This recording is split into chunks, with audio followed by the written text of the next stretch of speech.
Hi friends, today I'm going to read Corduroy by Freeman. Corduroy is a bear who once lived in the toy department of a big store. Day after day, he waited with all the other animals and dolls for someone to come along and take him home.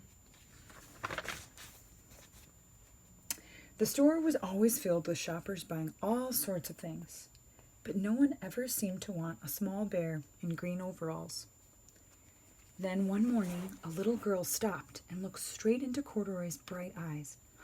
"Oh, Mommy," she said, "look, there's the very bear I've always wanted." "Not today, dear," her mother sighed. "I've spent too much money already. Besides, he doesn't look new. He's lost the button to one of his shoulder straps."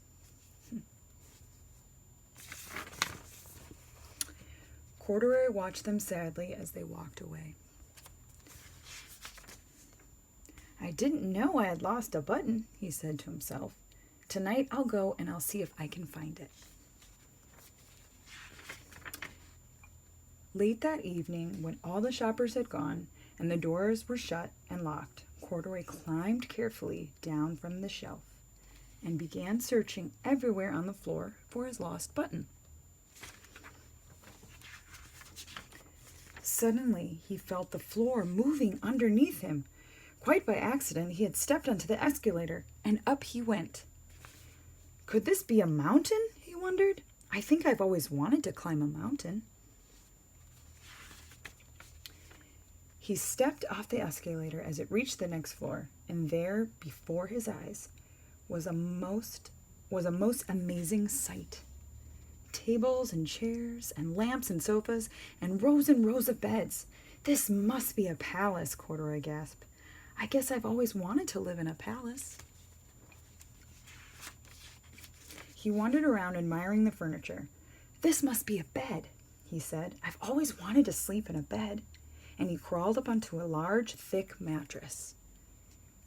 All at once he saw something small and round. "Why, here's my button," he cried. He tried to pick it up, but like all the other buttons on the mattress, it was tied down tight.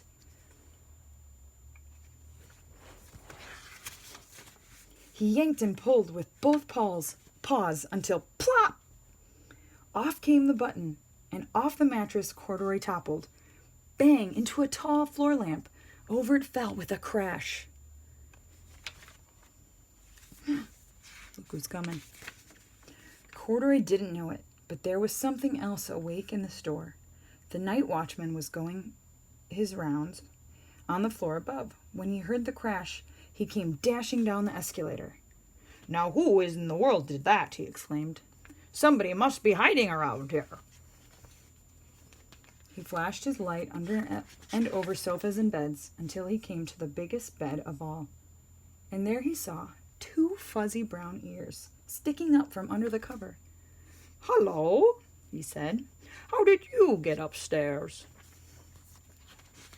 The watchman tucked Corduroy under his arm and carried him down the escalator and set him on the shelf in the toy department with the other animals and dolls. Corduroy was just waking up when his first customer came into the store in the morning, and there, looking at him with a wide, warm smile, was the same little girl he had seen only the day before. "I'm Lisa," she said, "and you're going to be my very own bear. Last night I counted what I've saved in my piggy bank, and my mother said I could bring you home." "Shall I put him in a box for you?" the saleslady asked. "Oh, no, thank you," Lisa answered, and she carried Corduroy home in her arms. She ran all the way up 4 flights of stairs into her family's apartment and straight into her own room. Corduroy blinked. There was a chair and a chest of drawers, and alongside a girl-sized bed stood a little bed just the right size for him. The room was small, nothing like the enormous palace in the department store. "This must be home," he said. "I know I've always wanted a home." Lisa sat down with Corduroy on her lap and began to sew a button on his overalls. "I like you the way you are," she said, "but you'll be more comfortable with your shoulder strap fastened." You must be a friend, said Corduroy. I've always wanted a friend. Me too, said Lisa, and gave him a big hug. The end. I want to end by giving you guys a big hug. Ready? Ugh. Miss you, kiddos. Mwah. Have a great day.